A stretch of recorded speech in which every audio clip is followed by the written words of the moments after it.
Hello' guys, আজি ৰাতিপুৱা লাল চাহ আৰু ব্ৰেড বাটাৰ সদায় নিচিনাকৈ আৰম্ভ কৰিছোঁ দিনটো আৰু চাহ খাই ধামধুম ভাতত লাগিছোঁ কিয়নো যাব লাগিব মেডিকেল।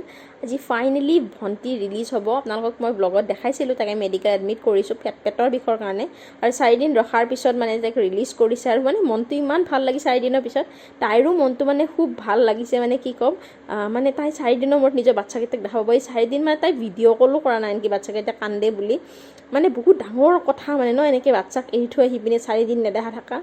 মাকে মানে আহি বাচ্ছাকেইটা শুই তাকে চাইছে আৰু চকুত মাকৰ মানে চকু পানী, তাকে দেখি মোৰ চকুটো ইমান বেয়া, মানে চকু পানী আৰু ইমানেই বেয়া লাগিছে কি ক'ম। ওচৰ চুবুৰীয়া খবৰ ল'বৰ কাৰণে আহিছে আৰু তাৰপিছত আমি মানে কাপোৰ কানি চেঞ্জ নকৰাকৈ গোটেইকেইটা মানে লেকচাৰত বহি গৈছোঁ। মাও মানে পূৰা এইবিলাক সোধাতে ব্যস্ত। তাতে আমি দুপৰীয়া ভাত সাজ খালোঁ। ভাত সাজ খোৱাৰ পিছত বাচ্ছাকেইটা উঠি সিহঁতৰ লগত অলপ খেলি মেলি আমি ফাইনেলি ঘূৰি আহিলোঁ ঘৰ। যিয়ে নহওক ভিডিঅ'বোৰ চাই থাকিব আৰু চেনেলটো প্লিজ লাইক ছাবস্ক্ৰাইব কৰিব দেই।